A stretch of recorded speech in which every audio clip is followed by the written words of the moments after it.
Commissioner Black's office for his assistance, and also Tammy Burnett for her assistance as well with the Atlanta Produce Dealers Association. Wonderful. Thank you all. Thank you, Chairman Stovall, for having this, bringing this group together and being able to talk about the farmers markets. Again, my name is Matthew Walensky, and I'll turn around here just a second when I start this. I've worked at the Department of Agriculture for about 11 years now. And when I first started, I work in the marketing division with the George Rome program. When I first started, we didn't have a marketing program. I'll try to walk around here so I'm not facing my back to you. We didn't have a marketing division. What we had was called the markets division.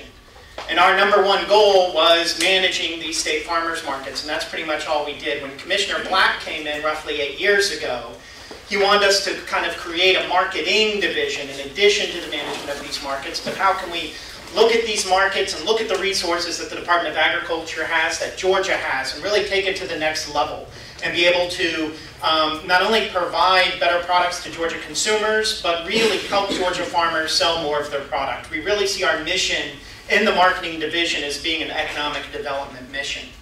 And with that, in addition to that, when I'm not at the Georgia Department of Agriculture, I'm currently president of the board of the Sweet Auburn Curb Market, or the municipal market on Edgewood in downtown Atlanta, if you're familiar with that. And there's a lot of relationships between that market and this market that happens as well with our other state markets, which I'll get into briefly. But this is kind of just a general overview. If you have any specific questions for me, I've got my card in the back. I'll be happy to answer those questions, or after this if you have any. But as Bonnie mentioned, the first Atlanta Farmers Market was located in downtown Atlanta. I don't exactly know where this is, but I'm assuming that's the Hurt building back there in the background. And this is probably started in the late 19th century all the way up to the 1940s, where it was then replaced by the first state property managed farmers market off of Murphy Avenue in 1940. And you can see some pictures of that. And Bonnie, is that where Sutherland started back then? We started at the corner of Trinity and Washington, across the street from the Capitol, in a little tin shack. Wow. We weren't big enough to be on the market. You started there. Okay, wonderful. And then this Forest Park market was completed in 1959, and it's 155 acres, and it was really kind of the best example of a farmer's market in the country. It was the top-of-the-line farmer's market. It had these huge, wide-open sheds. It had great transportation access with the highways, and it had plenty of room for wholesale cooler space and being able to develop. Now, again, it was designed for trucks and for produce traffic of 1959. It had a great construction so that it was set up so that it could grow and meet all of our needs going into the future. But again, many parts of this market were designed for, mid-20th century agricultural distribution, not this 21st agricultural distribution that we're going into. And just to give you an idea of where we are here, I don't know if there's a little laser thing on this. I won't try it. But that green box in the corner, that's our garden center. And then this area under the blue box that we're facing on the west side of the market, that's what we call the sheds. Those are the open areas.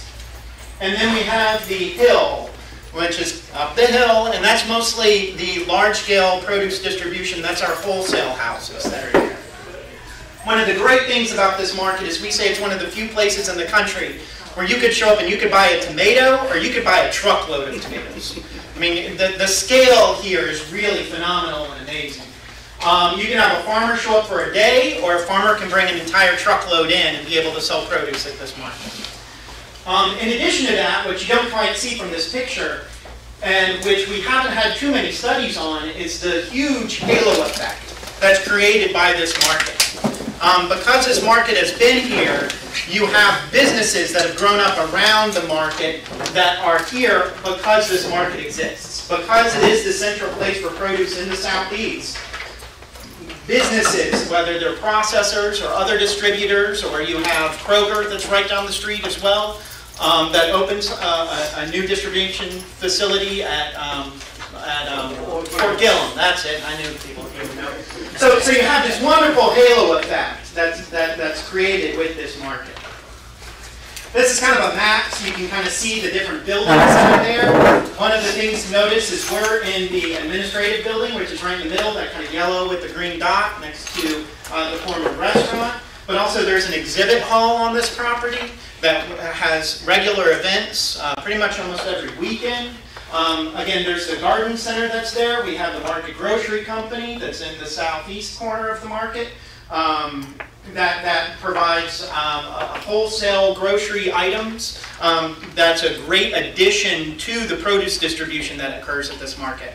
But it's more than just produce distribution. You have large processing facilities. You have banana rooms where they gas bananas. You have places where they process the corn and they're able to break it down.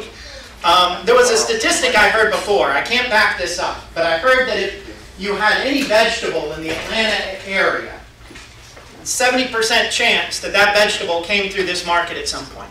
So you've got distributors here that focus specifically on food service, where the products go to restaurants and to cafeterias. You have people that have institutional buyers. A lot of products from this market go on to schools throughout the region. And then you also have those retail people that service retail buyers. Another important thing to think about this market and why it has been so effective over the past 60 years is it's really kind of a nexus of the agricultural distribution. It's an industry hub. Businesses want to be at this market or nearby this market because they can do business with each other. They're able to buy and sell from each other very easily, which allows commerce to be far more effective at this location. So there's great value to being nearby and on this market, which, and if you look at other state locations, they don't have that benefit. And we can email this out to everyone that would like a copy of this. So there's a whole assortment of products that are available at this market, and it's really unique in the Southeast. We call it the Southeast Refrigerator because it's got 4,700 square feet of cooler space in it. Over 800,000 square feet of just climate-controlled space. An additional 75,000 square feet of cooler space is added in our new addition that's going up in the shed area. So it's really, if you think about that, it's the cooler for the entire southeastern United States. I mean, product is kept here and moved here for the entire region. There's only a few terminal markets like it in the country, and it's a very unique and valuable piece of property. So the market revenue, as Chairman Stovall mentioned earlier, was $5.6 million. That's the revenue that was simply created by this market itself. A lot of that revenue comes from leases for the wholesale tenants. There's also daily gate fees, shed fees that are collected on the market that lead up to that amount. And then, so there's a great revenue that's coming in from this market. Now, what that also doesn't show is this market only costs the Department of Agriculture. The Department of Agriculture is able to operate this market at roughly $3.5 million. So it's generating a profit to the state of Georgia for the operation of this market. And it has been for a number of different years. The Atlanta market is open 24/7. Every day of the year except for Christmas. And that's kind of important to know because the Department of Agriculture stacks it that entire time. We've got people working at the gatehouse. We've got agreements for security. We have maintenance people here that are on the clock 24/7 making sure this market operates. Most of the business at this market, and I think I've got another slide that mentions this, happens early in the morning between 2 a.m. and 6 a.m. when all of the trucks come in to load up the produce to go out to the restaurants before they open or to the grocery stores before traffic comes out in Atlanta. So it's a very busy market. There's a very good example of that. So a wholesale market, the wholesalers are working from 4 a.m. and then they'll close early in the afternoon because they're open all morning. Shed tenants are usually open from 6 a.m. to 5 p.m. So a lot occurs at this market in the dark, in the morning, before the sun even comes up. The garden center is a very valuable resource here at the department, at the market. It distributes all sorts of different horticultural products from pots, plants. It has a wholesale business where you have people like Supersod selling products directly to landscapers around the state, but also it's available for backyard gardeners to come and pick up products for their Stores, I can tell you, my family for decades has been coming here to pick up our backyard garden items. Another big thing that I've got a couple other pretty pictures because the garden center's pretty, so that's a good thing to include in here. That's an example of it. If you come by here on Valentine's Day, there is traffic coming out of the market. There's a line going around the market for people coming in to buy roses and other plants. The seasonal products here, especially around the fall with pumpkins and Christmas trees, is another big part of the commerce that happens here in Georgia.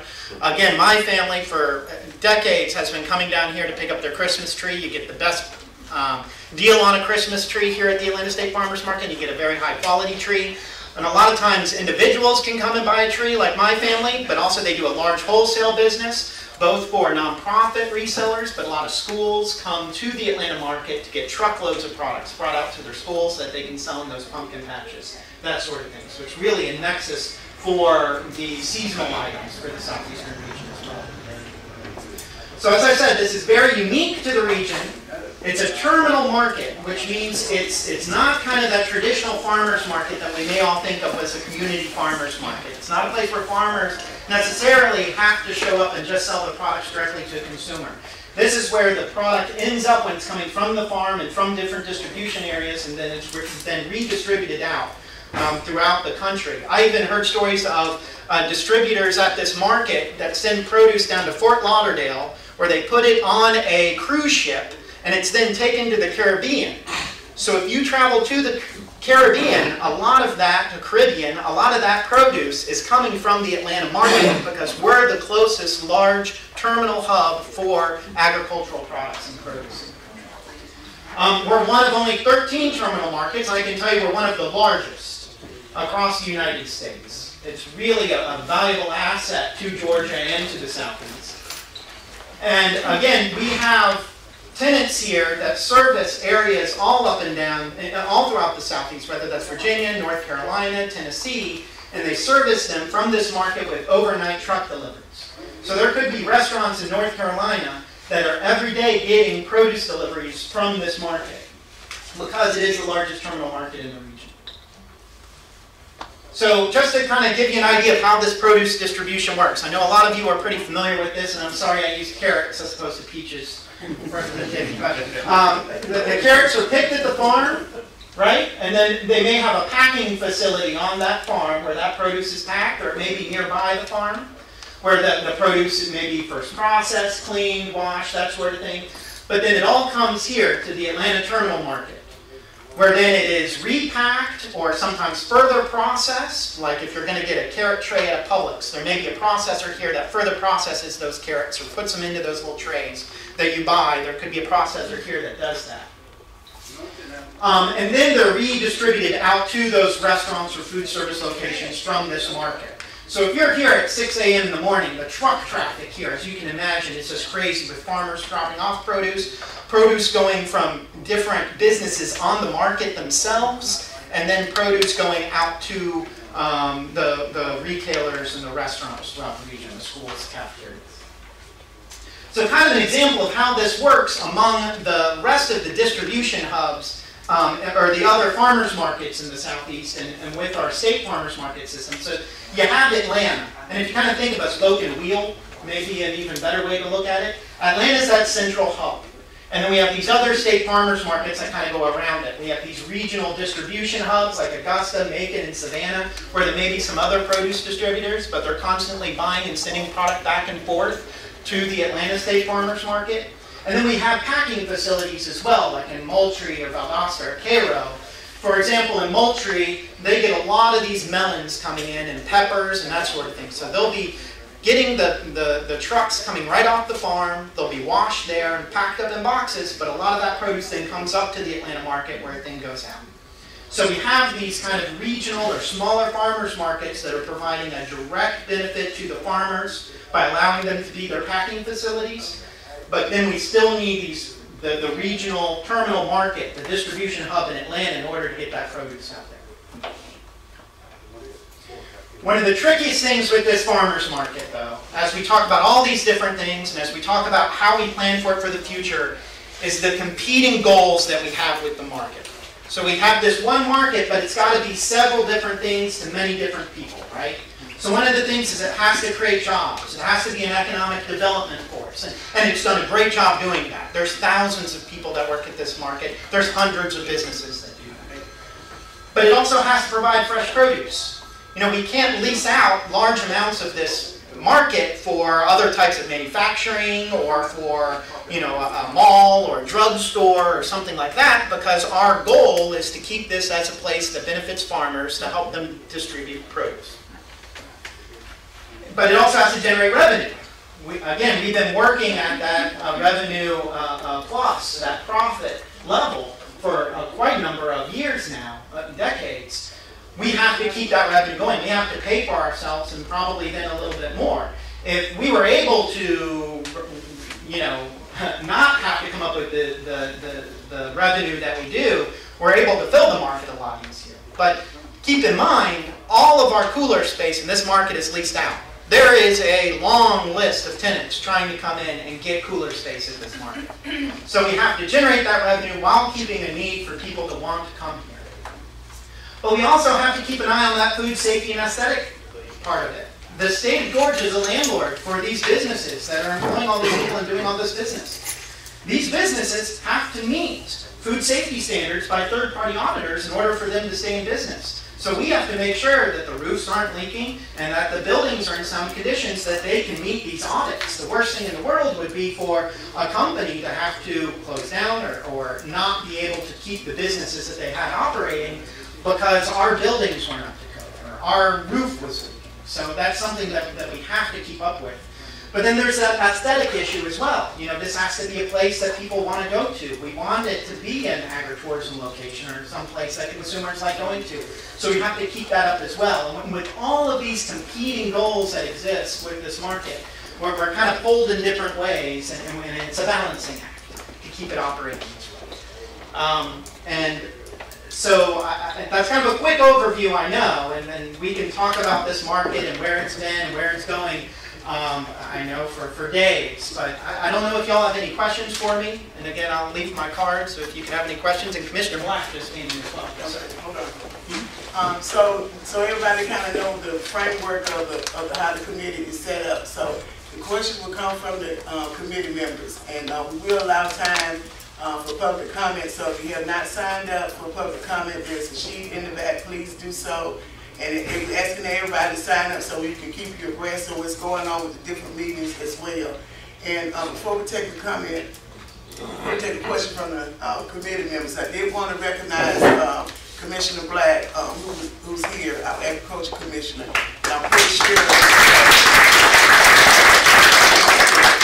sure he would probably like to have some remarks. But if you, please deal, then I can wrap up when Matthew's finished. Okay. Yes, ma'am. Thank you. All right, and I did, before we move on, I did want to recognize, we have Chris lady here, representing the city of Lake City is here. And we have Dr. Smith from Clayton County Public Schools representing Clayton County Public Schools. And we did have our other committee member to come and join us. So I'm going to ask Representative Chairwoman House if she would introduce yourself, and then we'll move on with the program from there. My name is Penny Houston, and I'm from South Georgia. I represent District 7, which is Berrien, Cook, and Tift County, and it's rural Georgia, and we represent a lot of farmers, and we appreciate that. And I did represent Moultrie, which is Concord County, that you said was a happy. It's amazing in melon season. It is amazing, and it is amazing that the people that are coming to Georgia and South Georgia to grow produce. All right, thank you. So welcome. Thank you. Thank you for doing this. Thank you. All right, so we have a question from Representative Tucker. Thank you, Madam Chair. You mentioned that there's a 2.1 million delta. Is that pretty stable in profit from the cost to what it actually generates in revenue? It is fairly, since we haven't been able to add additional cooler space or different space here, the amount of revenue that the market generates has been relatively stable, and because it's based on these lease rates, some of them 2 to 6 year leases. But the what's changed, if you looked at that graph, would be the operating costs. Because of budget cuts that occurred back in 2008, the amount of funding that we had to operate these markets has continually kind of gone down and then plateaued a bit. And it doesn't necessarily include some of the bond funding, since that is usually expensed over 30 years. We expense that a little bit differently. So I would say it's very stable now, or at least for the last 4 or 5 years. But in the past, it had, you see kind of a steep drop around 2000. As far in the revenue or the operating costs? In the operating costs. Revenue's pretty much been the same for the last 10 years. But the state has put a lot of money in here. That's right, in the bond funding. The bond funding Yeah, has we been still have to very, pay for those we're very bonds, happy with the you know. bond funding. That's right. A lot That's of right. money's been going in. That's right. So where does the You're absolutely right. revenue go? Does it go to the general fund and then we create a budget item that gives you back your operating expenses? Yes, sir. It goes to the general treasury. Is there a profit and loss that we can see? Yes, sir. Okay, I would like that. Absolutely. Any other questions for any other? Yes, sir. First off, Matthew, you did a great job, like always, when I hear you talk. But the thing that caught my attention, and I didn't realize it, was the cooler space. I did a little calculation, and when you get through with the 75,000 foot, that's gonna be 12 and a half acres worth of cooling space. That's 13 football fields for folks that don't know how big an acre is. It's market, and I got a couple of little walk-in coolers at the house, and I'm running in them. And the expense that it costs to run a cooler out here is probably astronomical. So I really didn't realize it was that much cooling space on this property. I'd like to make a comment too. Thank you, very, very well done. And for the others here, I just want to say a little bit more about how this market's changed. How, not this market, thank goodness, has changed with the distribution of fresh produce over the years. How it's evolved and how people get their fresh fruits and vegetables now.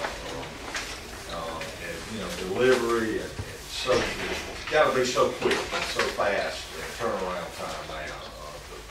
The large grocery chains were mostly or for industrial food and that type of thing. It's just really got to be something that's got to be so quick now. It's just don't have farmers coming and harvesting and then selling their product at a different location. Communication, I think, really helps that. Another one is food safety. That is so important and so required by all the major retailers and end sellers. It's a really big part that you just, if you don't have that food safety component in your farm, you don't have outlets to sell your produce. So it's that's something that's changed in the last 10 years or 8 years. Important component. To kind of follow up on what Robert was saying, the worst thing that can happen to somebody like Robert or me that sell a little bit of fresh produce is one bad peach or one bad ear corn, and you know, it used to be 10 years ago you checked in parts for $1 million or any kind of listeria or anything like that, not parts per trillion. So the scope of what can be found is getting a whole lot, it's getting a whole lot bigger because, you know, there's more ways to check for it, and the food safety aspect of anything from a restaurant to a farm is utmost important. Yeah. And what y'all do out here, that's probably the most important thing you do. Well, and it's a lot of cooperation with our tenants, because they're the ones that have to deal with the audits, and they're the ones whose businesses are on the line for it. So we want to make sure that we can continue to provide them the facilities that they need in order to meet those third-party audits. And I'd just like to say with the new FSMA, the Food Safety Modernization Act, that is a requirement for anybody who is distributing anything.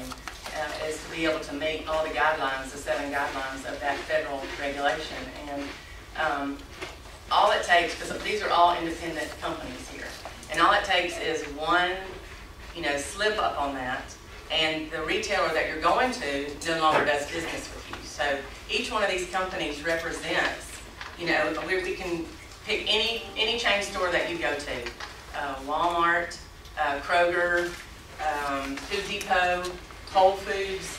Somebody on this market is sending their produce to those people. And now Sutherland's and Market Grocery are a little different. We're a full line food distributor, and we started as an egg producer. So we've had to change over the years to still be in business. And thankfully, we're in our 4th generation of leadership. So my father is still alive, and he represents 2nd. And I represent, along with my siblings, 3rd. And then my son and my daughter's children represent 4th. So we've been blessed to be able to be in this business, but we keep having to change with the times. So these buildings are not going anywhere. They were built in 1959, and if a tornado comes, we're good. Now, if the airplane lands on us, we're not so good. But, and we did have people that were thinking that was going to happen when we opened the loading dock and this new runway came through. The first day that the flights came over, we actually had people that, lay down on the floor because they thought the airplane was coming in our building. But that's another issue. But we have to be able to be modern and up to date with our facilities, because it may have nothing to do with us, but we could lose our business just because a chain store says, well, they can't meet, they can't meet this guideline, or something here is not following the regulations. So it's very important that we keep in mind that each of these businesses represents lots of jobs and lots of revenue, not just for Clayton County and Forest Park, which is a blessing, but it represents stuff all over the United States and actually around the world, because we have things coming from around the world here, but we still have to follow those guidelines. So food safety is our #1 concern. And this market is different from the others that people have access to it. Most of the markets where all this food is coming in and going out, you can't get on the property because they're big guidelines. If you haven't registered with them, if you haven't paid fees to be someone to come and show them a product or that sort of thing, you're not driving your car on here. It's almost like at the airport when you pull up and stop, and they want to get you out from there because of safety concerns that you might have something that you don't need to have there. If somebody comes on this market and intentionally wants to do something, we're all at risk, okay, because this food is going around the world. So we just have to keep that in mind, that I think there's several things to be accomplished here, but this food that goes from here, it goes all over the world and affects lots of people. So we have to keep that food safety, I think, as #1 concern. I don't want to leave off one other component of it, and that is people do want to know where their food comes from. Now, they do want to know that we'd like it to be fresh, local grown, and our Georgia grown program has been very good. And I think it's a good tie-in with this facility that really complements that message we're trying to send in this state. And this hub here, and knowing that a lot of Georgia products come through here sends a great message that this is a place to find local grown, Georgia grown fruit and vegetables. So it's both grown in my mind. Any other comments or questions from the committee members? All right. Thank you, Matthew, for your presentation. It was very thorough and answered a lot of questions that we might have, especially some of us who are not in the farming business. You come over here to consume, but not to do business. So it did open up a lot as far as how many businesses are currently operating here, and then also what are some of the future goals that are set forth here at the farmers market, which you talked about, the refrigerated warehouses that will be coming here. So thank you very much. We appreciate your presentation. Thank you so much.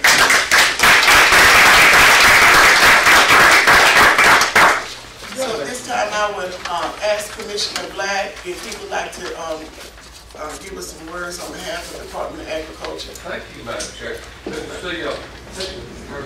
No, mine, I'm gonna do this, so that way my back's not to anybody, and so we can see everybody. It's just, that pacing back and forth between the projector is kind of, it's just better than, I'd love to see phase one. Thank you, Madam Chair, thank you for arranging this, thank you for calling for this, and thank all my friends who agreed to serve, because this is a big job, and we've got that. It's not really not a more exciting opportunity, I think it's for us. And to all of you, you are in this community. We're enthused by community involvement. It's a pretty cool thing to see. My colleagues up there, their colleagues in the House, Representative Carl Gaillard has a passion for the Savannah market. And Representative Gaillard, we've got 3 weekends of festivals at that market, and communities, we desperately need that there, just from the standpoint of people buying in. And it's not so much about, when you say buy-in, it's not so much about money necessarily, but it's about involvement. So when we can have a meeting like this and you exhibit your interest in being here, that's a big thing. I hope you're going to come to every meeting and make sure we're going to publicize them and make sure we have as much participation as possible. All of us are better than any of us. That's the way one of my best mentors taught me that a long time ago. And so we cherish what the input that's going to take place. Let me touch base on a couple of things that are currently going on, but also come from a vision of where we started roughly 7 years ago. Because one of the first things we ever did here is when we got here 7 years ago, 7.5 years ago, the first thing we realized is that there was not one person that knew where the plumbing systems were in this 150 acres. I mean, there were no diagrams. There were no strategic thoughts about this place. It was plug and play thought when they went back to the legislature from time to time. So and so up here needed a cooler, so they go plug it in, but there was no strategic thought about how that ought to be matched together. One, for efficiency and use of taxpayer dollars, but two, for just efficiency, you really need to put that there. Where do we need to go? So we launched, and actually there was some retained bonds, funds, and we put $400,000 into a very, very detailed study. And had consultants to come in so that we actually have an understanding of the electrical grid here now, an understanding of the water and sewer, an understanding of all of those infrastructure needs, age of roofs, and those kinds of things. These individuals have taken our, voted, and working with the governor, so now that we at least got, Bonnie's still got a roof issue. We almost get to, but it's most everything up here, that infrastructure, we've got a sound roof on it. So that we had to start with basics so that you didn't let this other thing just erode away. Yeah. The vision too was a footprint. What could this part of the market look like here? The hills up here, those buildings are pretty static. But down here, what can it look like? Because really, is this what our future is, or how do we prepare for the future? How do we change and ebb and flow for the future? How do we incorporate food safety and all those things into any type of other additional structures that we build? Because here's the thing that I hope that I think my friends up here made, and Madam Chair, we've talked about this, is that I remember being on this market when I was a kid too. I remember, I can remember, pick a date. If it's 1967 or 1962 when I was 4 years old, or I do remember that. I went to junior high here I matriculated from the 8th grade at Mara Junior High School, okay, so, I remember all that. My dad ran the motor pool at the Army Depot, so we were in and out, it was a family thing. But back then, when farmers entered this market, they entered through the same gate that we have today. But largely what happened is when farmers came in this gate, they got up here to the hill, and many of them would turn left because they came here. The difference today, or the difference the last 12, 15 years, is that farmers still come here. This is still a farmer's market, but largely what happens is the farmers come in the front gate, the same gate, and they turn right. Because they're not coming with their campers, largely. Not, the produce industry has changed that much. They're not going to come stay 6 weeks and sell their entire crop here. That's not going to change. Doesn't mean there will always be a place on this market for Georgia farmers. Always. That's the mission. We don't abandon the mission. But you might, if you change some of the furniture in the room, which is what you're finally seeing out here. This lady right here chairs my subcommittee for appropriations. And she knows we've shared some frustrations together. 4 years ago, we got $9 million to build this building that's just started construction. There have been delay upon delay upon different components of the government, and really the last year and a half has been a priority because there's been so many construction things. And quite frankly, we were just put down the line a little bit. But hallelujah, it's underway.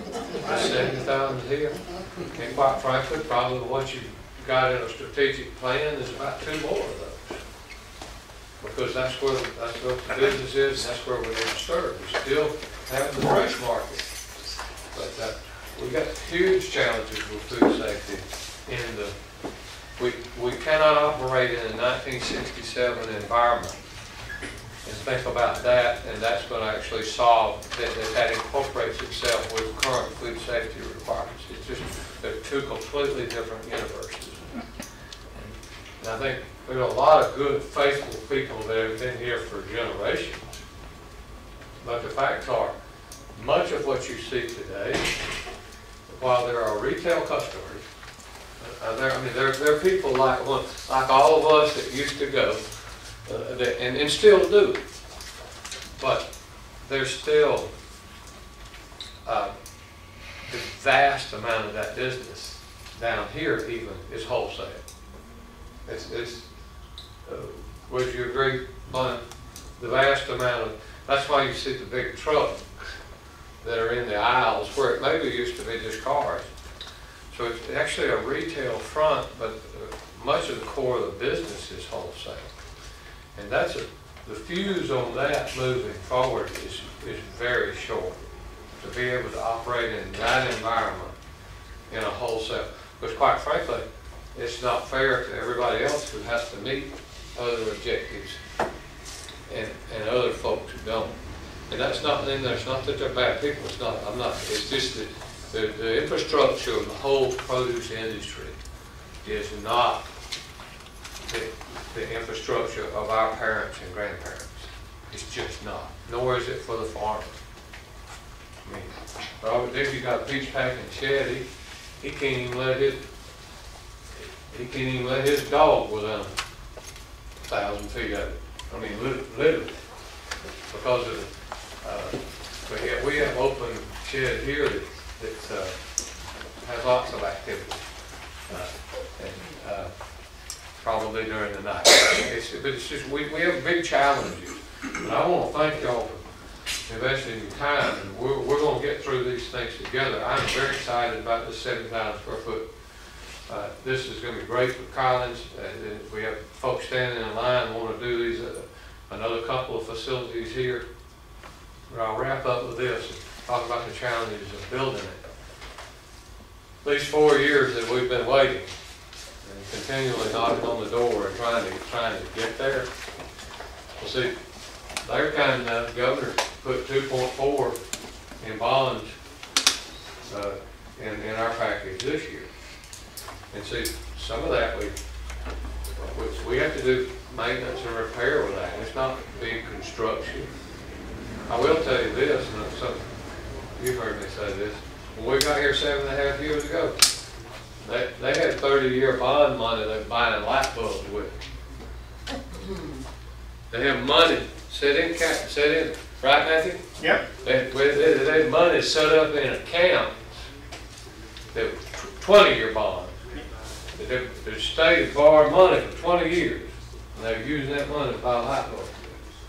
So I want you to know our fiscal house is in order. I can't wait for you to look at that. Many of our markets across the state, 2 or 3 of them, where we've got them out of the red and then into the black. Some of them will never make money, but we can ensure that they are losing less. So there's Cordell's one of those. It's not ever going to make money, but we probably knocked $100,000 off those expenses. So our fiscal house, I believe, we're ready for that inspection, and it can't, because we got a great story to tell. But for y'all, these are kind of some of the cards we get dealt from time to time too. And y'all voted on it, but you didn't know it. But I got the message when the little shell game started going on. I got this notice that, oh, by the way, your $2.4 million of bonds are not bonds anymore. They're cash. So when that came through in the budget, and our planning just turned upside down because we had bonds, but now we've got cash, and that cash has got to be committed between March and July 1st. Now, thank the Lord it happened, because our stinking 4 years worth of delays out here have made this building go up about $2.4 million. Now, the ones that made that decision didn't know that. That's okay. And that wasn't none of these. That was some other little inside baseball stuff. How that happened. But I'm thankful it did, because y'all know what we had to do? We had to do a quick focus with state and county, and just say, and with GISPIC, and I had to sign that whole $2.4 million over to GISPIC and put in the construction account before they would turn one spade of dirt. So we went through this budget process thinking that 2.4 going forward, when actually the 2.4 went back. Well, we got nothing going into fiscal 19. Now we got some of the retained bonds, and we'll be fine. We're good. We've got a plan, and we got good managers, and we'll get there. But and I'm sorry, y'all. That's probably more minutia than I'll say. But I just want y'all to know our team works hard at this, and we do have a good plan. And boy, together we're going. Our best days are ahead, and I'm satisfied with that. And we're going to make sure that Georgia farmers always have a place here, but this needs to be a vibrant and healthy economic driver for Clayton County.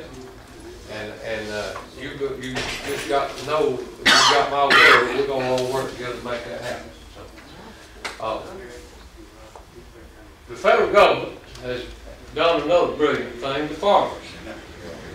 They have made you put apparatuses on farm equipment that's reduced productivity of those tractors by 20% and raised their cost by 20%, and yet the emissions coming out the exhaust pipe is no better than it was when it started, but farmers like Robert Dickey still have to pay the freight.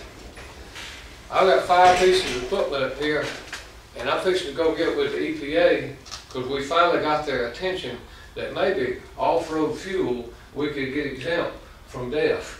And it's called diesel emission fluid. Y'all know the farmer now having to buy a tractor, get 2.5 gallons of stuff and pour it into the tractor and try to correct the emissions. and then they leave a pile of plastic jugs that we've got to go put in the landfill. What sense does that make?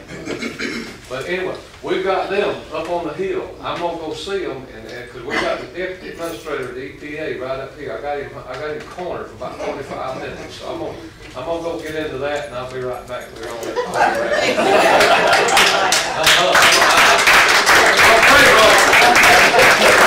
I'm afraid of that control my mouth.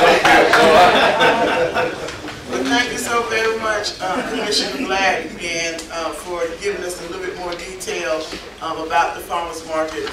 Actually laying the groundwork for what we're trying to do. And even when you think about the presentation that Matthew had given, one of the things that stood out was how everyone is dependent on this market. So it's, you know, it's not just here in Georgia, but even throughout the whole region. And even when you think about it, you think about even Agritropolis. So everybody hears about Aerotropolis. You know, even when we're moving forward with the farmers market, why not look at Agritropolis? How do we build a city or build a community around this agriculture hub that we have here, which is our jewel in the state of the Atlanta State Farmers Market? And so we're going to move on to, I did see Senator C, she had come in. Okay, just want to recognize Senator Valencia C. She's also a part of our Clayton County delegation as well. Madam Chairman, Yes, I'm sir. gonna walk up there and try to keep Okay. Mary's mouth shut, and I'll be right. Okay.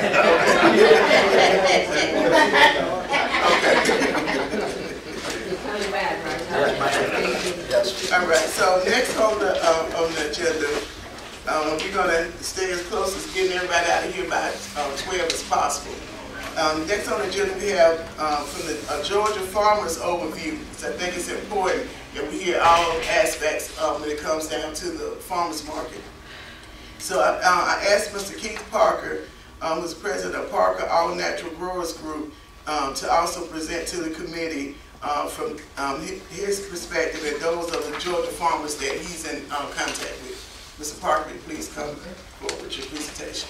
Hello, how's everyone today? Good. There was a whole lot of points that was already touched on today. I'm actually one of those who is very proud of coming from a family of sharecroppers.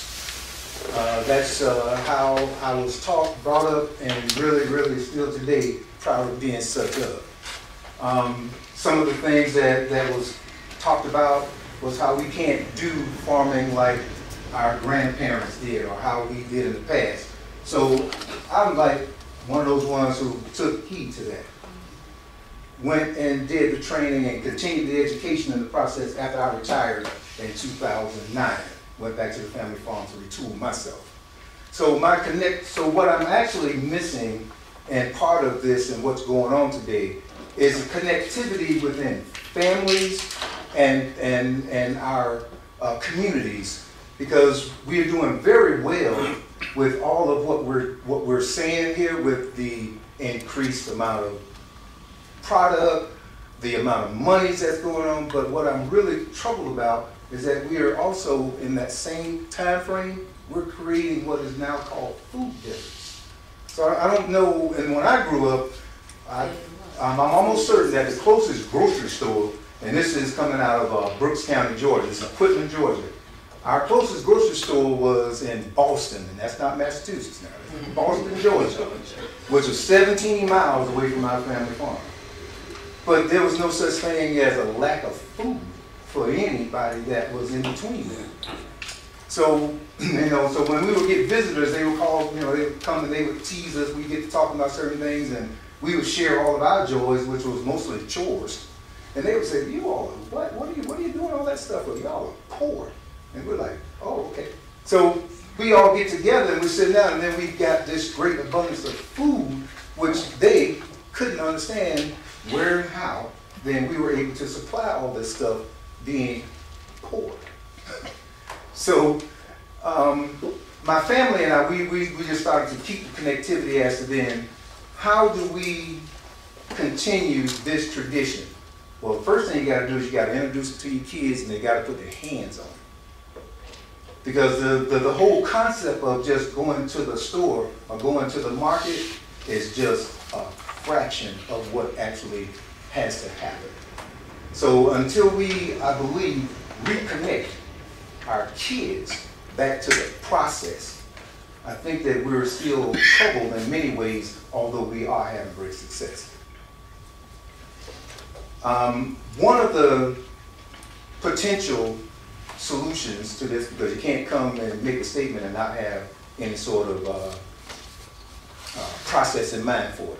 I'd like to see more connectivity to the school systems from the elementary stage, with them putting their hands on seeds, potting soil, and also training them, because they're in the learning stages of their life, and teaching them about all of the necessary components for safe production of fruits and vegetables, which may help ease the burden on any and all of us as we move forward.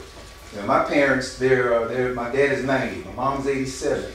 They can't physically do anything, but they then, you know, they were raised by my grandparents who helped me with them having very little to no education, but they were able to come up with everything that was needed to send me and my other family members to college. So I think they got a lot to offer, and but physically, no, but in preparation, which means that we should be training the kids to just sort of lend a hand in this process. That's kind of where I'm at. I'm all done. All right. Were there any questions from the committee members? Well, I do have a question. Take it from, I know that we have our larger produce dealers here on the market, and take us from as a small Georgia farmer, okay, and the process of when if you come here and you want to sell your product, kind of run us through that scenario, because I know as I come to the market, I don't see a lot of small Georgia farmers here. I know we have the large, but you know the small. And it might be my oversight. I just don't know what I'm looking for. Due to a lot of the process, it's a little more difficult for a farmer to go from field directly into this market, because there's a process that you have to go through to get there. And normally they're shied away from the process.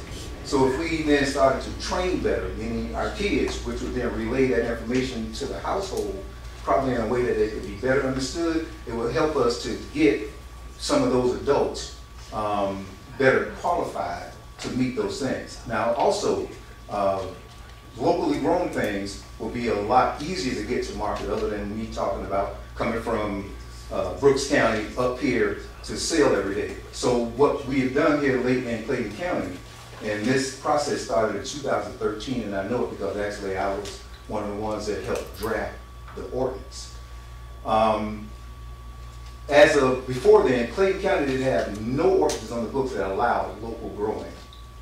Some people did, and unincorporated where I'm speaking of, because it was going on in some of the cities, but unincorporated Clayton County had no ordinances on the book that allowed growing. And that would be one of the things that I believe that will help us to get more activity here once we've got that ordinance in place. And it was now in effect since 2017. Yes. Are you saying you couldn't grow tomatoes in your backyard in town? And bring them to market? No, you couldn't. Of course, I live in Berrien County right now, in Brooks County, so you know. Well, no, when we're talking about locally grown, now we're talking about here in Clayton County. Yeah, I know. The reason it's just surprising to me, I can relate to Brooks County because I'm from Berrien County, right near you. Know exactly where it is. Yeah, so as of that time frame, there was no ordinance that allowed that type of growing and distributing in Clayton County. So I'm happy to know that that ordinance has been accepted. Scott, yes. Thank you. You had said it's difficult for small farmers to get into this market, unless I misheard you. No, it is difficult for small farmers to get in here because they're not totally understanding the process. Okay, what is the process? Could you break that down for me? The process is getting in, as they mentioned earlier, about how you have to identify with the farm. There's also a scrutiny that goes on with it, which is excellent. And also with that process, oftentimes the registration process is a little bit misunderstood. If that's, if that answers your question. When you say misunderstood, what, I mean, is, okay, say, I kind of break it down to, like I said, some of us are non-farmers, so I want to have an idea. So, say for instance, you have a load of product that you're bringing, you're 1 hour with Georgia farmers. You come, and I know they have the USDA is here, is checking and all that. So when you go through that process, is that the process that you're saying that is kind of different, knowing what the requirements are? In most cases, small farmers are seasonal farmers. There's a planning calendar for each product. So in that time frame in which that product is planted, there is a harvest time. That harvest time, that window is short. We have to get it to the market, we have to get it sold. So if there is a overabundance of product that's already on the market, that product may not be allowed onto the market because of how it's governed. So when we're thinking 6 months prior, that okay, well, hey, my joy is tomatoes, and I'm gonna harvest all of these tomatoes, and my main focus is to bring it to the market. Well, the market may be at a point where they don't accept my tomatoes, or they don't fit the donut hole. You know, it's like sometimes if you go like these Walmarts and places like that, you know, if it don't fit the donut hole, it's rejected. Okay, and that's part of the process in which then this small farmer is put into equipment and all of the harvesting and the labor and everything. So now they're actually underwater. So as of late, USDA has also now, instead of trying to shore up these small farmers with loans, there's been a study that's been provided now that's offering grants, which may help in some of that process as well. Because, you know, prior to, you know, they go around and tell you, well, if you had 5 acres or less, they'll put a well on your property, but, you know, that well also costs, because now you've got to share part of that product with USDA as well, which gave some concerns to small farmers. So the commitment was, you know, it just needs to be better educated. The people need to be better educated. Because we're not asking for diversions around the process. We just got to make sure that we're articulating to these smaller farmers the opportunities and also the process. I did. When you were talking about the ordinance that was required to allow people to grow, I need a little clarity. Was it to allow them to grow, or allow and provide the process for them to grow and it be called locally grown? Okay, compound question. So here is, let me split it up. There were people that was growing vegetables, but it wasn't through any guidance by the county. So they couldn't be called a locally grown That's product. correct. That's correct. So now to be able to be registered to come to the farmer's market, you needed that actual. And the ordinance helps with that. That's correct. So, and then that allows them to now be able to sell the products and not just personally consume them. Exactly. Okay. So now the effort is to get more local participation to fill the spaces that are going on out here where you have very few. Now you've got a lot of international places out there where people, they've got stuff from everywhere. But seasonal growers, there's very few of them, and it was because of the process. A lot of them. So I don't know who to ask this, but I'm assuming that the utilization of the sheds, because of this ordinance or lack of the ordinance, has decreased over time. There's fewer farmers probably, the process has not worked for them to be local growers, and so the use of the sheds has decreased. Matthew, you want to address that? Yes. Can I mention that real quickly? So, thank you so much for your presentation, because I know that there's nothing more difficult than being a small farmer. I think that is such a difficult business to have.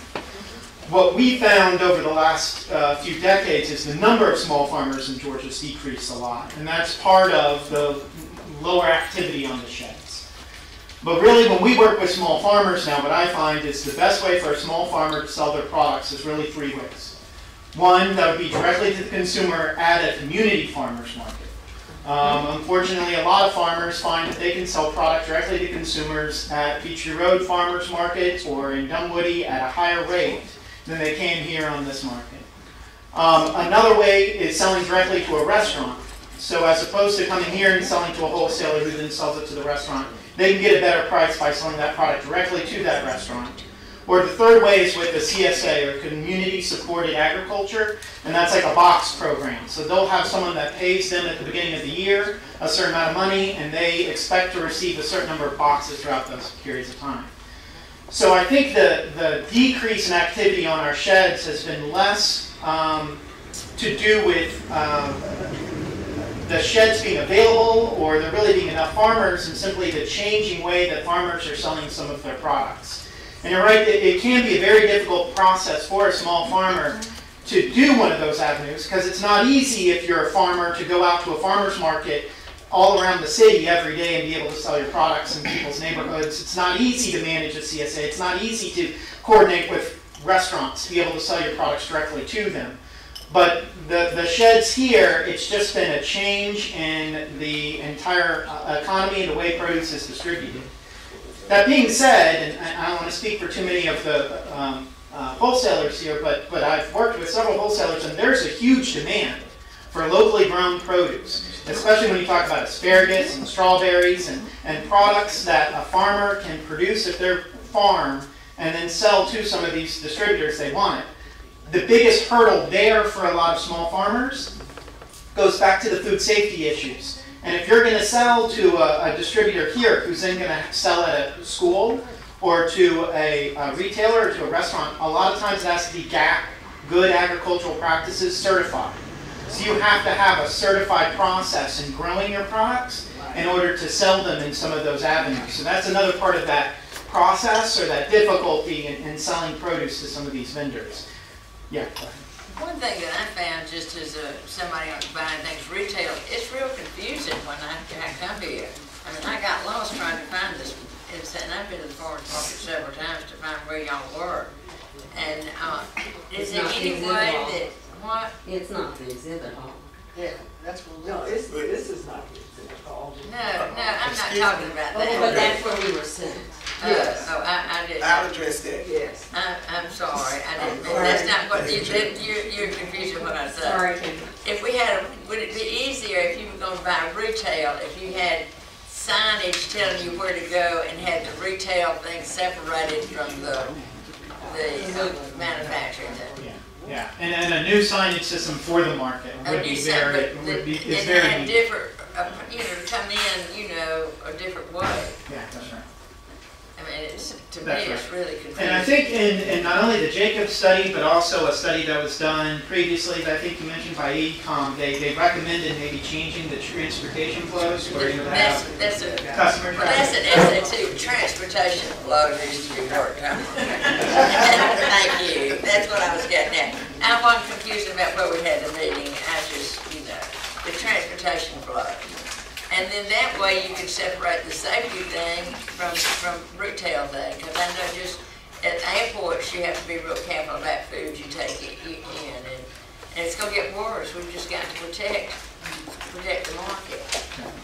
And we want to increase the retail sales and people to come here and buy more vegetables.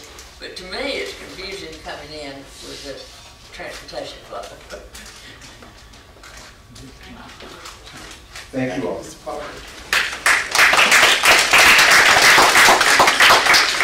All right, remember, if you will allow for public comment time for those who just walked in, there's a sign-in sheet on the table, and that's the sheet that we will go by. So if you would like to have any comments when we get to that portion, you're definitely able to do so.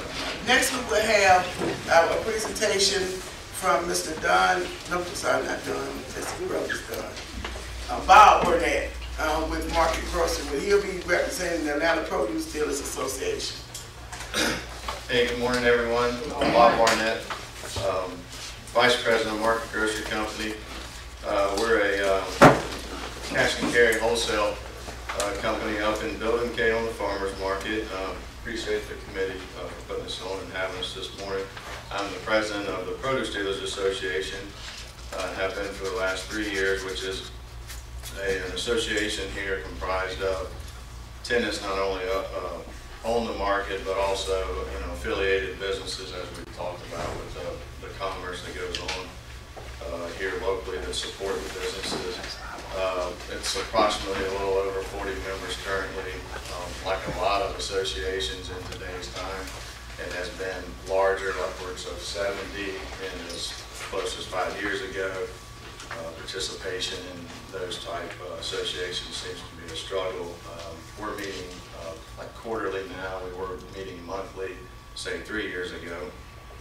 We have our executive director, Tammy, who hopefully some of y'all have met today, who kind of oversees our day-to-day operations of the association, which is primary function is a face here in the not only this room, but the space there as you came in, which is what we call the Welcome Center and Gift Shop, and then managing the exhibit hall activities, and that's coordinating with the folks who are having the events and there for the facility here on the market, as well as guiding folks who are coming on the market, and she does a great job of that and sends out a weekly newsletter of what produce is coming onto the market, of contacts that she's made, and folks are walking aimlessly as they come down the hill and don't know where to go. She's the face of that, I think, a lot of times, because the department's folks' offices are upstairs, and there's not really much interaction with that. So that's basically what the Produce Dealers Association does. It was formed kind of as a liaison years ago amongst businesses out here as a check kind of collection when folks back when you had bad checks written and were kind of getting issues. A couple of the folks got together and said, "Hey, you guys want to start this association so we all don't have the same trouble with our customers?" And it's evolved over the years, just like the market has, just like our business has. So that's primarily the focus, and to help the Department of Agriculture when we need to kind of come collectively together to serve, as we all kind of are running different businesses and different aspects of businesses out here, to hopefully come together and work together and create a good common cause to move forward. So that's pretty much what we do. And if anybody has any questions about the business or what we do up on the market, we have to answer that as well, or any more about the produce. I'd just like to add a couple more things to that, because we also serve as kind of a liaison to the community. Over the years, we have had to evolve to something different, and we work really closely with the Chamber of Commerce. We work really closely with the Department of Agriculture. We feel like we're kind of kissing cousins, I guess. And I know over the years, as you talked about education, even at our building, when we were in the egg processing division, or that was our focus, we used to have every school system in Georgia, just about everybody would say, "Are you settling eggs? Did y'all used to be settling eggs?" And every school system would come and walk up to we called it our exhibition area, and you could look over into the warehouse and actually watch the process of the eggs being handled and how they got packaged and how they went to market. So we've always had children that didn't understand that things didn't come from the grocery store. Lots of us did have the pleasure of being able to grow up and watch things grow, which is a blessing. But kids today don't understand that process. And so over the years, the market the produce dealers has helped with, we used to have children that came here all the time, and when we had the real downturn in the economy years ago, school systems didn't have money for bus rides. They didn't have money to bring the kids here, so that kind of stopped. But we still offer that service to, daycares, I think, are the ones we're kind of targeting now, because they can get kids here a little easier than a big bus. But we can bring the kids here, and the market even has a little thing called the Fresh Express, and you can ride on a little wagon, motorized tractor and wagon around the market and see the products here. The problem is, as you talked about getting lost, if somebody comes in and they don't know where to go, that becomes a real liability because we've got children or, you know, senior citizens come. I know lots of the churches around here in the area will bring their senior citizens on a field trip because everybody wants to go somewhere. And so this is a cheap field trip. You can just come to the market and walk around and see lots of interesting things. And they used to always make a stop at the restaurant. Not having a restaurant has been something that has deterred people from coming. They don't have a destination. But the safety here with trucks that are bigger than they used to be in areas that were designed for smaller vehicles. And now you have pedestrians trying to walk around in the middle of traffic and people not knowing where they're going. We have been very blessed. The Lord has shined on us that there has never, to my knowledge, been an incident here where someone has been harmed by that. But, you know, people aren't paying attention to driving, as we know. That's why we have the new hands-free law with our cell phones. So if you have people that don't know where they're going, there's not good signage. You put pedestrians and trucks and cars all together. That is just the potential. I oversee the insurance at Sutherland, so I mean, Debbie Doom is what they call me up there. But you know, I'm always looking at all the potential hazards because today it is just something that we all have to be aware of. So education for our children is so important. But we work, like Sutherland's, we work closely, we try to work with the school systems, and you know, I have been a mentor in the school system. We try to go to, you know, the days for going to talk about careers and the things that you can do in agriculture, all the different things that are available from farming to working in the warehouse to driving a truck. You know, that's one of the bills we're trying to get passed now is to be sure that somebody at 18 years old can go and try to drive a truck now. You can drive all the way across the state of Georgia, up from north to south, but you can't go from Carrollton, Georgia, over into Wedowee, Alabama. You can't drive, you know, 10 miles across the state lines because that's against the law. But there are children and young people who can make a career. You know, that's a big need in every industry that we have right now, truck drivers. So we need to help educate in lots of areas. The port is, you know, has really enlarged, and I know you've all heard about that. Well, in Henry County, which is where I live on a family farm that my great-grandparents lived on, they have built all these warehouses. Now, they're not refrigerated, and they're not frozen. Bob has a freezer at his building, and we have freezer here, and we could use 3 times the amount of freezer space and 3 times the amount of cooler space, but there's no place to expand. All the warehouses they're building in Henry County is to be like a middle point kind of. Things are going to come to the port, and then they're going to come to Henry County and be housed in big warehouses there. People can pick up their containers there instead of having to drive all the way to the port. What Collins is doing here is going to be for containers.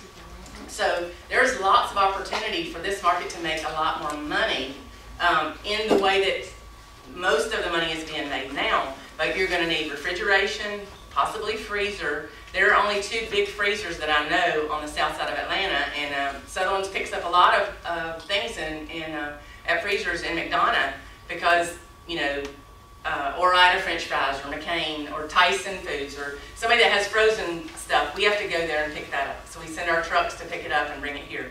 There's lots of opportunities for monies to be made, and I think there's opportunities for us to work together.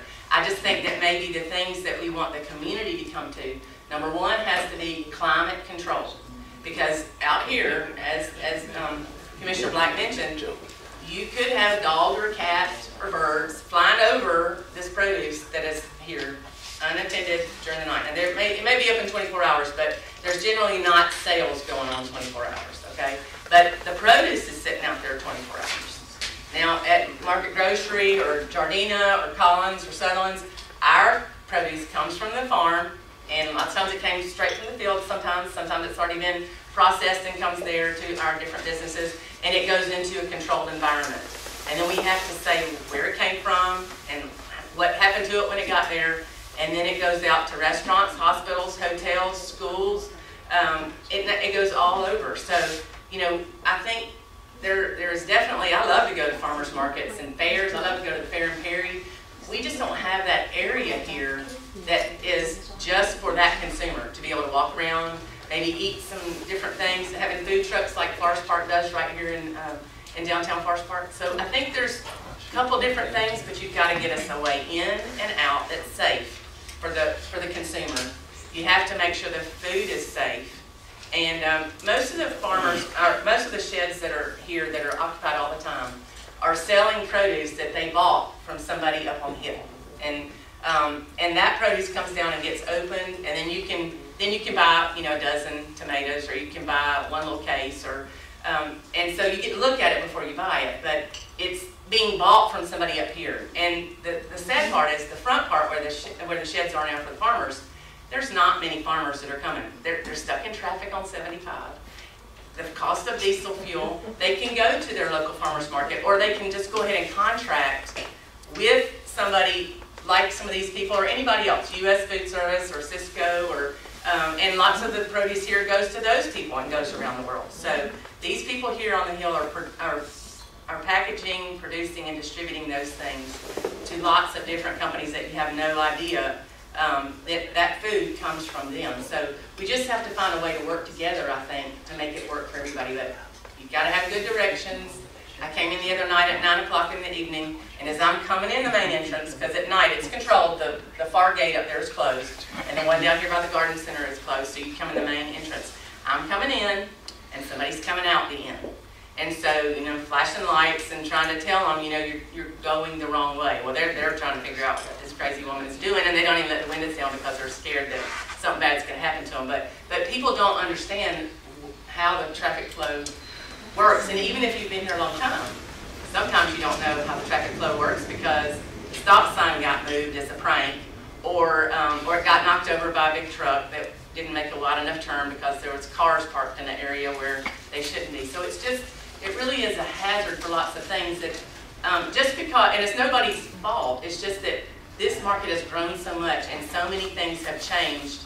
But since 1959, this place hasn't changed. You know, the perimeters and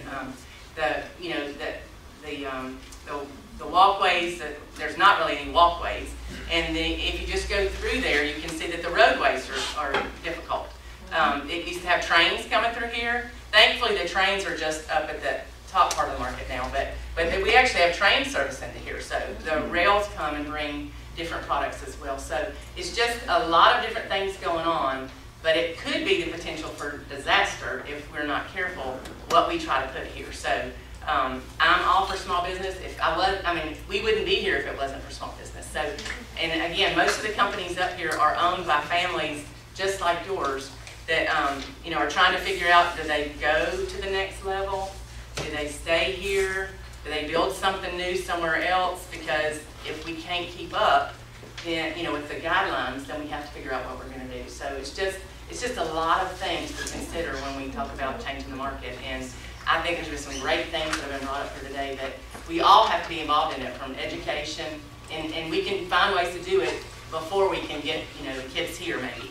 Just volunteer in your school system to go tell them about how the farming works and, you know, what opportunities there are for you. So we also work with the Department of Agriculture, worked with UGA. We've had the pizza farm here a couple of times. So if you ever see that advertised, that was an amazing thing that happened in the exhibit hall, where they brought a real cow. They showed how the cheese comes from the cow, and then the cow can become the ground beef on the pizza. That's kind of disturbing, but but they tried to show the children how the whole process works, and they brought kids from all over the state here to actually see that presentation. So there's some really good things that go on here.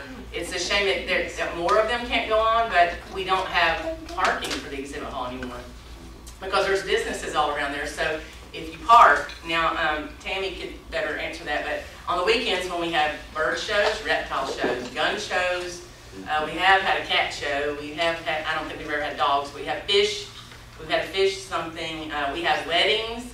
We have lots of different kinds of things that go on in the exhibit hall. So lots of people from the community in the area come and utilize that building. But again, there's still some issues, and I see our Forest Park Police Department does a great job, but that's some of the main issues that they deal with is how do you get people in here and how do you get them out safely? Because there's just, there's always somebody running a stop sign or going the wrong direction, and they work so well with us and try to give everybody one free ride, but it's again, it can be very dangerous having all these different kinds of modes of transportation in here.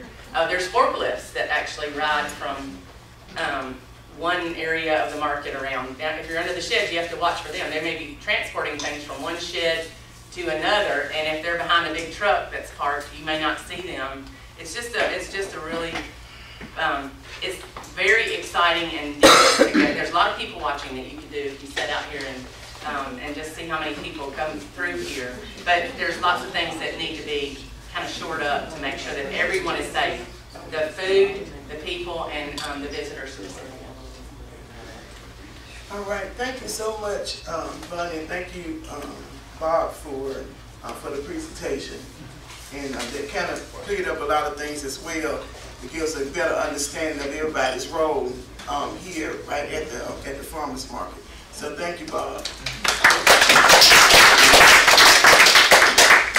All right. So next, we're gonna now actually open up for public comment. And we do want to acknowledge our Forest Park Police Department. They do an excellent job with safety.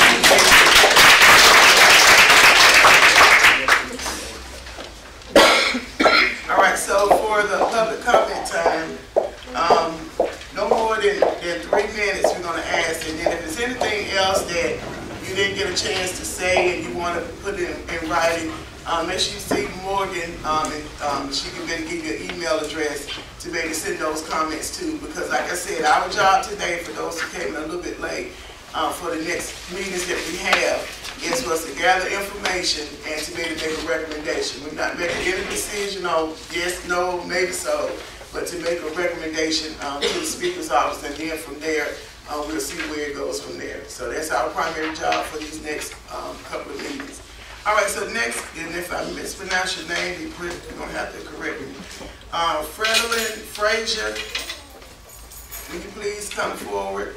Do you stand up here or? Yes, and just so everybody know, we are live streaming and it is video tape. Well, Chairman, Stovall, committee members, thank you for this opportunity. My name is Fredolyn Frazier, and I serve as the interim planning director for the city of Forest Park. And an interesting note is I was the project manager for that particular master plan, so I want to offer some insight on that master plan that we developed about 12 years ago, because I think a lot of the items that you mentioned also are still relevant today and were captured in that master plan. So I do encourage everyone to look at that, because there were about 3 major concepts within that master plan that we thought were really critical in terms of the efficiency of the market, and one had to do with transportation. And right now, because you have the mixed modes of transportation, how do you begin to separate that, right? So we need to make sure that pedestrians have a way. We also incorporated cyclists as well. And how do you separate the trucks from there? So within that plan, it shows how you may go about separating that traffic from creating a more safer environment. The other thing is, when you look at the wholesale use and the retail use, they're not competing, but you have these other activities on this site that you want to accommodate. Wholesale has totally different needs that we heard a lot about today. The retail is going to appeal more to your local residents who would like to see that type of function still continue here. In the plan, we looked at some of the ideas of how you begin to close off those retail areas to make them safe for public safety in terms of the health reason, the health matters behind that. So within that, you want to make sure that with the sheds were closed off, we identified areas not only for retailers, local produce providers, and then having your wholesale on the other side. The plan also addressed the educational piece, because we thought the plan really came from the community, let me say that first. So there was an extensive public engagement component as part of that plan, and so they provided information on how they would like to see the retail side of the plan operate.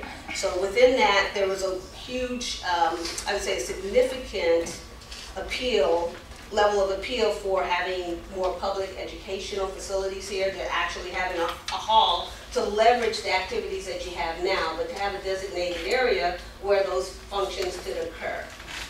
From a planner, one of the things that we would like to see from the City of Forest Park is connectivity.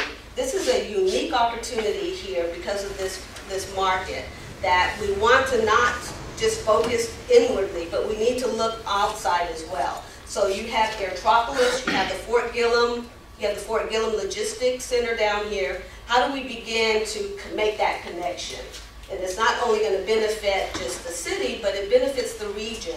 And we want to be able to promote that pedestrian activity. We want to have that connectivity from the Gillum Center to the farmer's market, to the airport, and we want to make sure that that is, maintained as well. Not even maintained, but enhanced. So right now you don't really see a lot of that. So when we step back, I would encourage the committee, as you take comments from the public, that big vision in terms of how does this fit into the grand scheme of this environment, how does it connect to the airport, how does it connect to the surrounding communities, how does it connect to Fort Gillum, and try to leverage those partnerships with those entities. As we mentioned, Fort Gillum already has a logistics center out there and has over 1 million square feet out there. Maybe there are partnerships there that you can explore. But we certainly want to see the farmers market look beyond its walls here and not just inwardly, and see how you can connect to the community as well. That was my time. Thank you. Thank you so much, Ms. Frazier. Can we ask a question? No, go ahead. Wait till later. No, you go ahead and ask. I'd like to ask you a question. It really occurred to me while you were saying that. I really appreciate that. But is this location really the best place for education, for bicycles, for retail, for that type of thing in Forest Park? I mean, I kind of question whether this location and what goes on and what always will go on is a good mix for that. It might be another place in Forest Park that would be more safer, accommodating, more easier to get to than this location. Now, when you look at the evolution of markets, I know that you were focusing on what's coming from the farm and on the whole side, but when you begin to look at how you may be able to combine this with farmers markets like a Seattle market, why won't we look, at a big picture? Why can't this be a regional attraction where it's like a Seattle market? So you have the ability, if you're looking at that, you can have the retail function, you can have the wholesale function. Why separate the two? Because they work off of one another right now. And then being able to layer that educational piece on there would be also another way to really enhance the whole experience. So you're talking about agritourism. You have the wholesale side, you have the tourism side. And then you have the locally serving side. You mentioned, you're probably mentioning Pike's Marketplace. Have you been there? Yes. In Seattle? Well, I've never been, so. Yeah, and our consultant on here had, we brought in a national expert on public markets, and he actually had had hands in designing Pike's. So, okay, so is Pike's, I've always imagined it is in the middle of an urban area. What are some other differences that Pike's has compared to what we're doing here? Do they have like a hill where they're doing a lot of wholesale action there, or is it really the touristy? No, the whole idea was not to replicate another market, but to locate that type of function here at the state farmers market. So this would be something totally unique. And that's why we put a lot of effort into identifying how you would separate the different types of traffic, because you would compartmentalize that. You wouldn't have wholesale encroaching on a retail locally, portion of the, or locally run portion of the market. So when you look at the market here, in comparison to places that people in the area generally frequent, is this close by in the center, separated from, like, can you walk from here to a neighborhood? No, that's why we were saying the connectivity needs to be there. The pedestrian. And I'm assuming, so I want to verify this, but I'm assuming that from your questions, you were wondering if this ought to remain industrial and move the marketplace maybe closer to the people, or just a thought? Yeah, I don't know, you mentioned bicycles. How far? Oh, well, I just mean in terms of accommodating that. You want to be future thinking in terms of how your facilities are designed. And so if you're going to have a retail section, I'm not saying that you're going to mix bicycles with wholesale, But if you have a retail portion of the market that's open to smaller farmers and to the local community, how they access that would be different than from Let me where ask you trucks this way. go. How close are we to the nearest population center? Very close. You're How sitting close? in it. Am I a walking distance? Yes, you are. Okay, because I'm from Cherokee County, so I don't know. So, All right, thank you. yeah. I mean, individuals coming here would not be an issue. I mean, cycling is just one layer of modality, but what we're saying is you need to separate your heavy truck traffic. Is clearly evident from what Ms. Bonnie, I forgot to know your last name, has stated, that there's a challenge there. So that was a key feature, you know, of the plan, is how you begin to separate that heavy traffic, implement wayfinding so people know where they're going, identify facilities that would be educational, and have that retail component as well. So what I would do, if you don't mind, because we have some more meetings that we're gonna have, we're actually gonna kind of break down, go into, because we're gonna have someone from the Business Conventions Bureau on one of the, during the presentation. We're definitely gonna have City of Forest Park. So we can kind of get more in depth into that aspect of it, if you all don't mind. Did you still have something you wanted to say? No. Okay. All right, so thank you, Ms. Frazier, for that, for the comment and answering those questions. Okay, next we have Rob Leatherwood, Clayton County resident.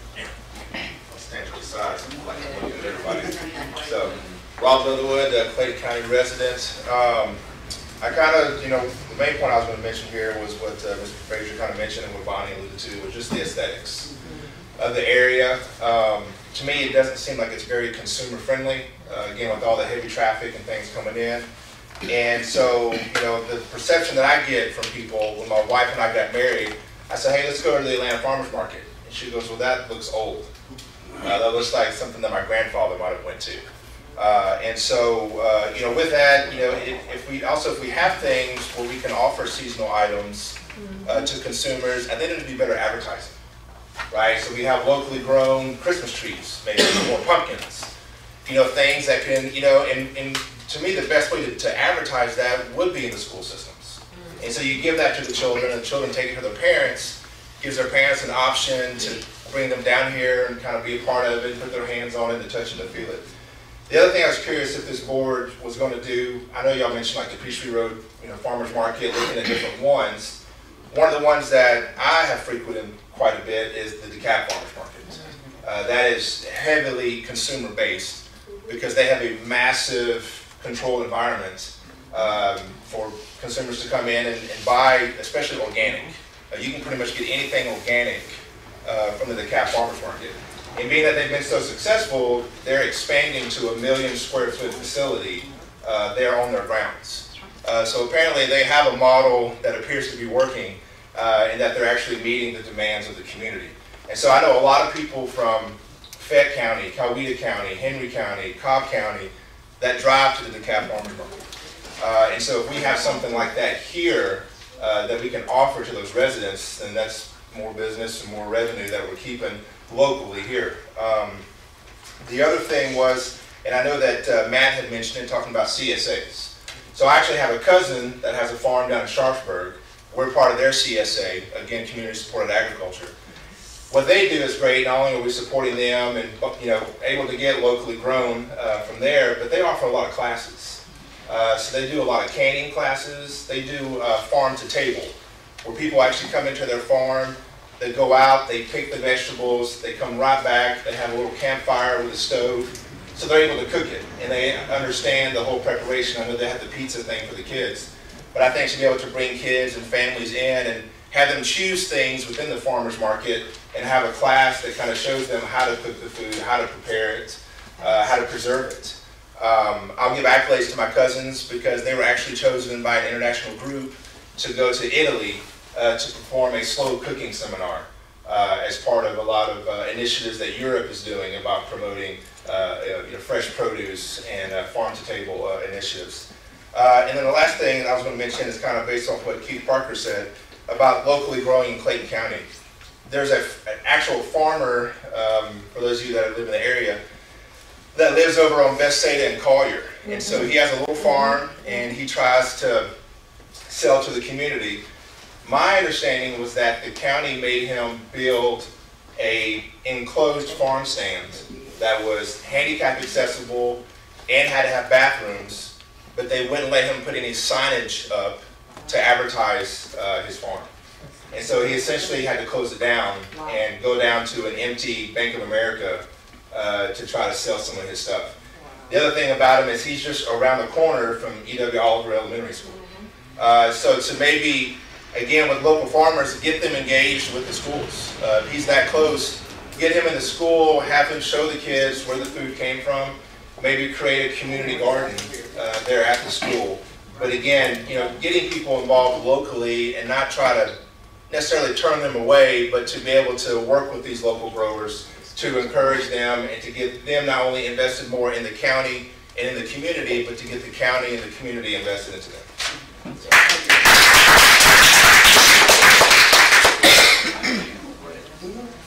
Was that a local ordinance that the guy had to put in handicap bathrooms and all that? I'm not sure if it was a local ordinance. I just know that somebody from the county told him that he had to put that in. So, but I'm curious. Actually, you were out earlier. There was no ordinance. And I apologize. EPA is up there, and they got it cornered to try to let us not get so many Mexican blueberries on this market right here in Georgia growing stuff. It's just a whatever. And we're all for it. We're with you on that. Now, there was no ordinance as far as unincorporated Clayton County that exists up until here recently. Actually, there was a push in 2013 to create an ordinance that would allow for local growing in unincorporated Clayton County.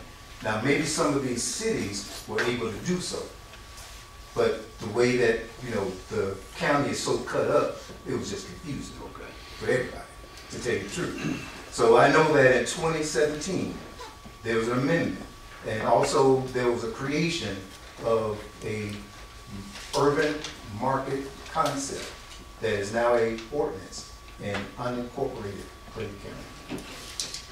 I know where I come from, we sell fresh produce, and my biggest headache is trying to figure out,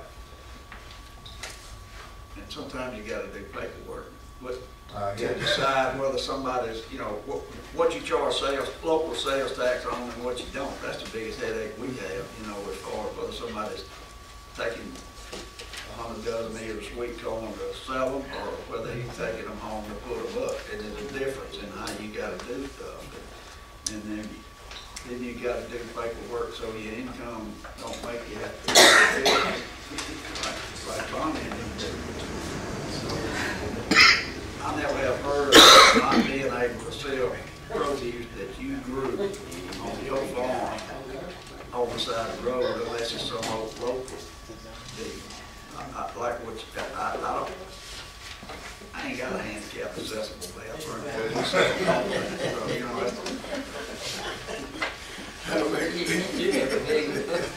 All right, next we're gonna hear from Keith Horton, Clayton County resident. My name is Keith Horton, I'm a Clayton County resident, and I just want to piggyback off what Rob talked about as far as a couple of things.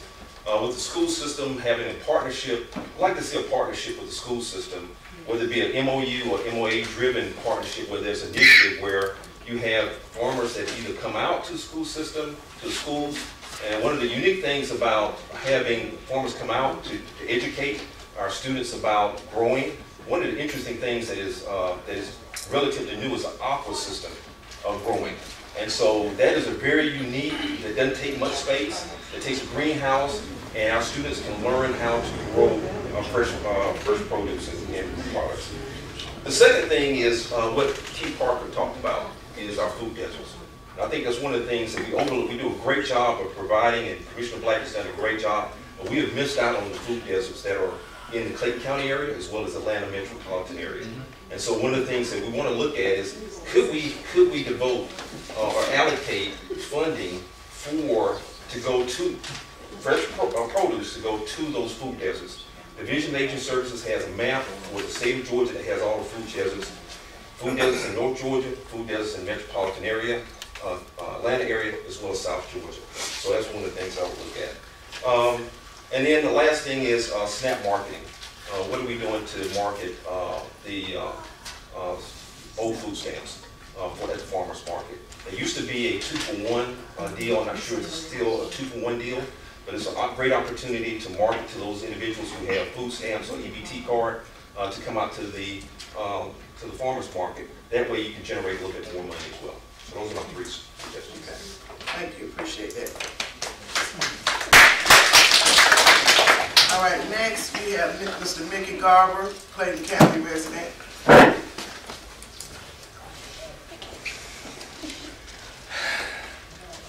3 minutes if you can, Mr. Garber. I know you got a lot to say.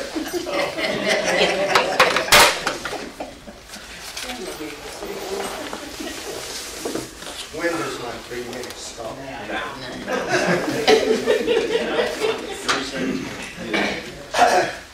Welcome everybody and to you all. There is only one thing worse than being blind. It's having sight with no vision. Well, you mentioned about this farmer's market and the great possibilities that can happen. You used your concern of safety. Let's face it, people, we harness nuclear power. We send people to the moon and get them back. We can work safety around this market. Economic development. Why do you think Porsche Motor Company built a big facility with a racetrack so close to the airport? Atlanta may be the gateway to the south, but Clayton County and my Georgia is the gateway to the world. Boy, I lost my place.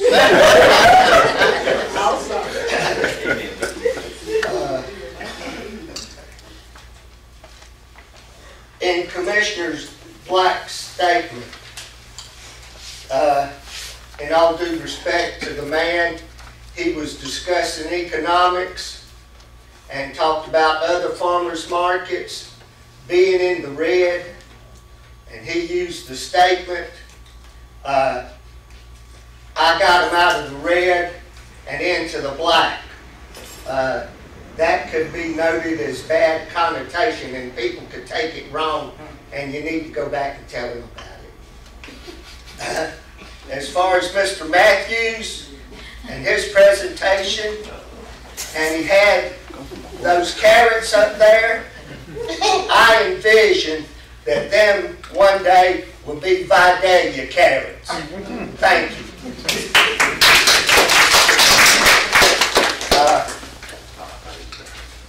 First, I'll ask the board, do you have any questions? That's my job, Mr.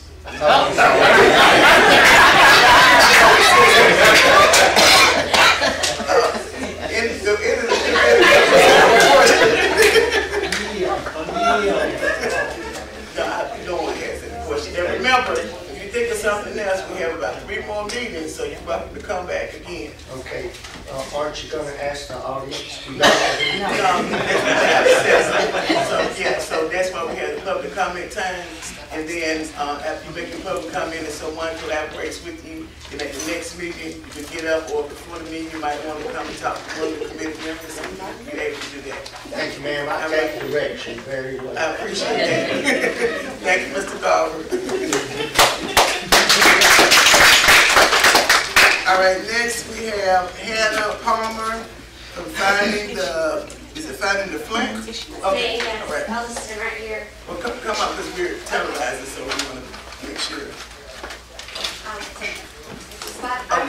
My name is Hannah Palmer. I'm with an organization called Finding the Flint. But before I talk about the Flint River, I just wanted to say that I'm a big fan of the State Farmers Market. I grew up in Forest Park. One of my first jobs at Sunny East. So I have worked on the hill and I have shopped down in the sheds most of my life. And I'd like to reinforce just the concept of joy and fun and discovery that the market has been for generations. I still bring my children here to get our pumpkins and our Christmas trees and our roses and our flowers. And I've been saddened over the last few years to see the things that I love about the market on the decline. That includes the restaurant, fewer and fewer retail, local sheds, fewer even Christmas trees and pumpkins. I'm seeing less and less of that. That's alarming and sad to me because it's been a real joy to experience that and to share that with my kids. They've done the little train, they've met the cow, and they're city kids. I want them to have some connection to where their food comes from. So I'm here just as, I live in East Point now. I've lived there for 10 years, but spent most of my life in Forest Park. And I'm here to be a voice for the community, that this place can be not only a job creator for the community, but really contribute to quality of life. And it's a real mark of pride for being from Forest Park and being able to call this market our own. The other thing I want to tell you about in the 3 minutes I have is I have been recruited to work with an organization called Finding the Flint. This is sponsored by the Flint Riverkeeper, which is based down in Albany, but also by the Aerotropolis Alliance and Hartsfield-Jackson Airport. It's an effort to find and restore the Flint River headwaters that flow all around this area. Many people don't know that the Flint River starts in East Point and it's piped for 2 miles under the airport. It's largely hidden from the landscape, and part of that is because of the airport's growth over the last 50 years. But right downhill from us here is Mud Creek. That's a major tributary to the airport. And this is important to the farmers market. The farmers market is 155 acres of impervious surfaces and concrete right at the headwaters of a very significant regional water source. So you may have known or heard that last Thursday during heavy rains, the bridge over Upper Riverdale Road flooded, cutting off access to Southern Regional Medical Center.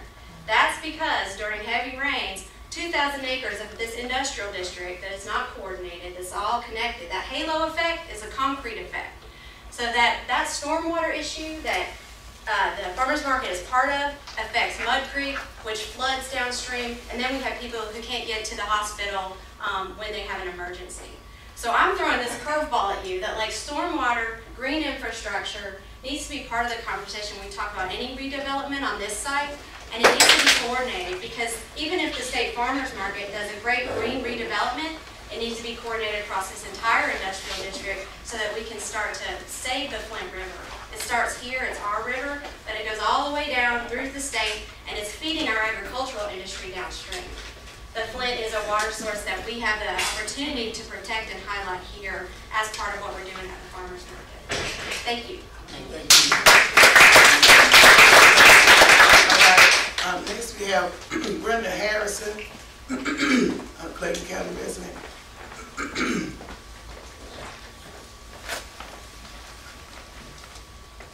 Good almost afternoon, everyone. I guess what I'll do is start with, we keep telling these guys what they can do for us. Let's just say not only what you can do for us, but what we can do for each other. Because this is a partnership, and to make it work, we have to work together. One of my major concerns is not only locally grown produce, but how is it locally grown? I'd like to be able to come to the market and know that natural produce is here. The produce that gets insecticides and fertilizers and chemicals over there. So I make sure I don't go over there. So I like to make sure that the produce is identified properly and that the growers are transparent to the consumer. Don't say you're all natural when you've already sprayed it down with some bug spray.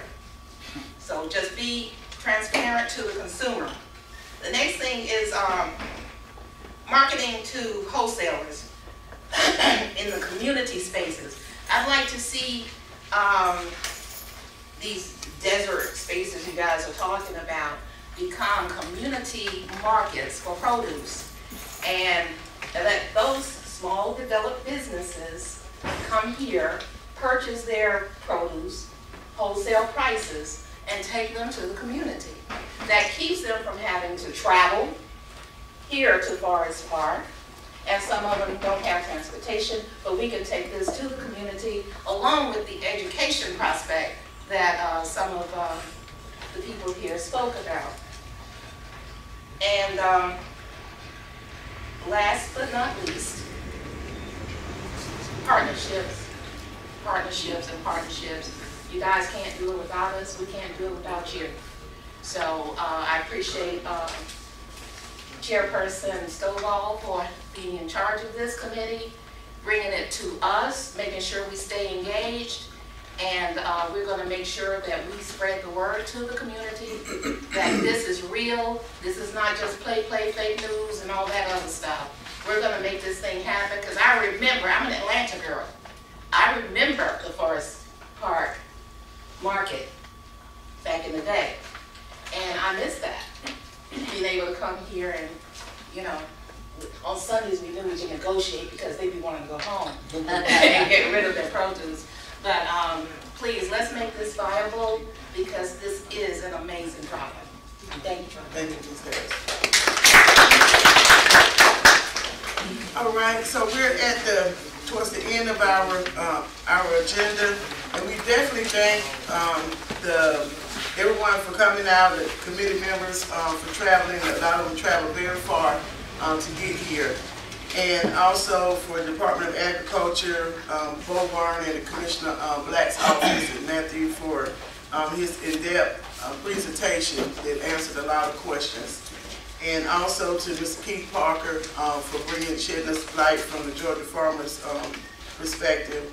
And also Bob and Bunny for representing the Atlanta Produce Dealers Association to bring to light some of the things we might not even thought about. We didn't know we coming over here, but we know we had a lot of issues with transportation and signage, like Chairwoman Housing had brought up as well. And so the next, so you want to know the next step. So after this meeting, we have scheduled 3 more meetings, and we did have a flyer that's on the table in the back, so you kind of know where it is. And I do want to apologize for the mix-up in the location. It did originally, when we set it out the first time, it had the exhibit hall, and then we were informed that the exhibit hall was booked. So then we ended up having it here in the conference center. So the plans for September the 12th meeting is to come back here to the conference center. So if you all can spread that word, we really would appreciate it. And I thank my legislative colleagues for coming out, and even our local city government for coming out as well. And I did want to kind of give you a heads up for the next meeting. We would dive into, when we talk about economic development, public-private partnerships. You know, we already have that going on here, but how can that, possibly be expanded? Also, you talk about education. How can we incorporate the education our students, especially our urban kids that don't have really accessibility to a farm. And then when you look at also economic development training, what does that look like for future workforce for here at the farmers market? And so those are, and of course tourism is always at the heart of everything. So those are some of the things that we'll be discussing in the next couple of meetings.